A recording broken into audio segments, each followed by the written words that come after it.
مگر آخری وقت کے امام کو ضرورت نہیں ہے میری. کس کی ضرورت؟ میری ضرورت ہے. اور میں کتنا اشک بہاتا ہوں اس کی محبت میں, کتنی میری آنکھیں نم ہے کہ یا امام زمانہ آپ آج بھی نہیں آئے, آج بھی دن گزر گیا, آج بھی میں دروازہ دیکھتا رہا کہ شاید کوئی آئے گا, کوئی کھٹکھٹائے گا. ایک عالم دین جو صرف امام زمانہ کے مصائب پڑھتے تھے, صرف, میں بس آپ کو زحمت تمام کروں کہ آپ بہت دیر سے بیٹھے ہوئے ہیں. عزیزان محترم, بہرحال زندگی یہی ہے, نہیں پتا کل کون ہے, کل نہیں ہے, کسی کو کیا پتا کل زندگی ہے. وہ کہتے تھے کہ میں ہر وقت امام کے مصائب پڑھتا تھا.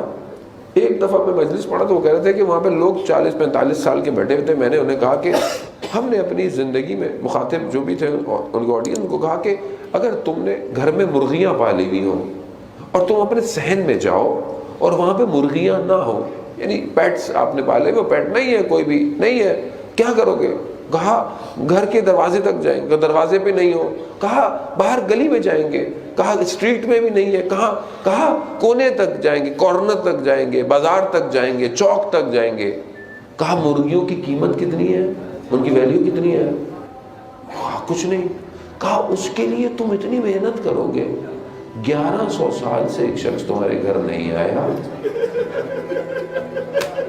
تمہیں اتنی محنت بھی نہیں کی.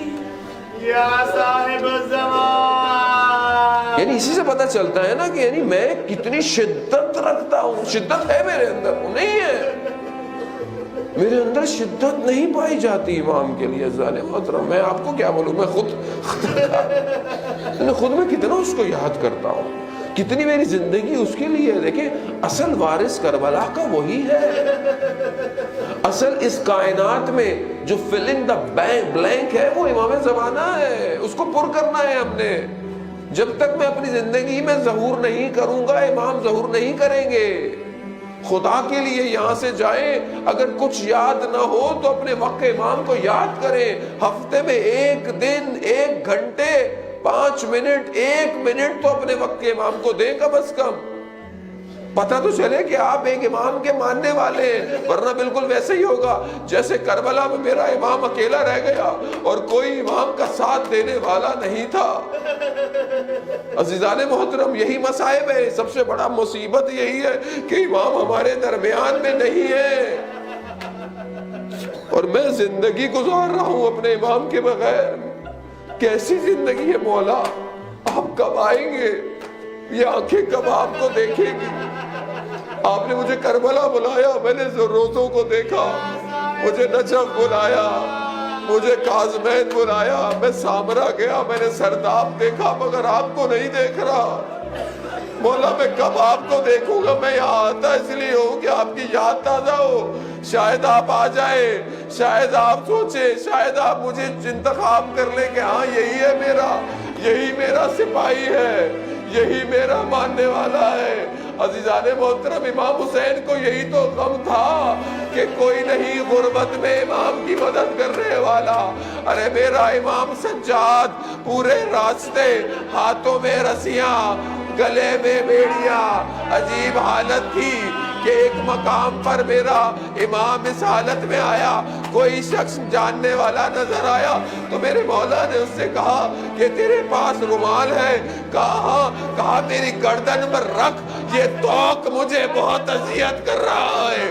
آزاداران محترم, میرے امام یہی تو کہتا ہے نا, وقت کا امام زیارت نائیہ میں یہی تو فرماتے ہیں کہ ارے کچھ ہاتھ ایسے تھے کہ جن کو گلوں کے ساتھ باندھا گیا تھا, دھوپ کی شدت ایسی تھی کہ چہرے بالکل ہڈیوں پہ لٹک گئے تھے. آزاداران محترم, یہی تو مصیبت ہے کہ اس مصیبت کو میں سنتا ہوں, میں دیکھتا ہوں, مگر میں اپنے وقت کے امام کے لیے تیار نہیں ہو رہا. یہ آنسو اس لیے ہے میرے گناہوں کو دھو لے. اجرکم اللہ. بس ایک آخری زحمت ہے, آپ نے مصائب پڑھے, میں بس آپ کے لیے ایک مصیبت پڑھوں گا, التماس دعا. ایک عالم دین کہتے ہیں میں نے دیکھا کہ ایک شخص تھا یا نجف میں یا کربلا میں, جب بھی زری پہ جاتا تھا تو ایک دعا کرتا تھا. کیا دعا کرتا تھا؟ پروردگار مجھے اولاد دے, مجھے بیٹا دے, اور جب بیٹا بڑا ہو جائے نا, جوان ہو جائے تو مجھ سے لے لینا. کہتا ہے میں دیکھتا تھا یہ عجیب شخص ہے, اولاد کی دعا بھی کرتا ہے, پھر کہتا ہے جوانی میں آ کر مجھ سے لے بھی لے. کہا میں نے اس سے دوستی کی, میں نے اس سے ملنا جلنا شروع کیا. ایک دن خبر آئی اس کے ہاں اولاد ہو گئی. میں پھر اس کے گھر گیا, وقت گزرتا گیا, بچہ بڑا ہوتا گیا. وہ ایک دن آیا کہ میں بازار میں تھا, مجھے آواز آئی کہ اس کا بیٹا مر گیا ہے. میں دوڑتا ہوا گیا کہ دیکھوں کہ یہ مانگتا کیا تھا. اب جب جا کر میں نے دیکھا تو جوان بیٹے کے لاشے پر گرا پڑا ہے, اٹھنا چاہتا ہے, اٹھ نہیں سکتا ہے. میں نے پوچھا یہ تو کیوں دعا مانگتا تھا؟ کہا میں یہ دیکھنا چاہتا تھا حسین کس طرح علی اکبر کے لاشے پر آ کر جب گرا اٹھ نہیں پایا. اے بنی ہاشم کے جوانوں, آؤ علی اکبر کے لاشے کو اٹھاؤ.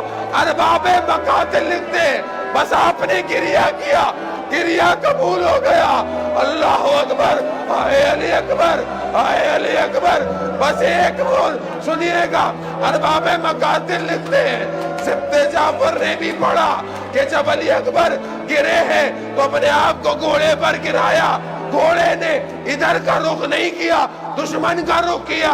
اب جس کے ہاتھ میں تلوار تھی, جس کے ہاتھ میں نیزے تھے, ارباب مقاتل کہتے ہیں تلواروں سے ٹکڑے ٹکڑے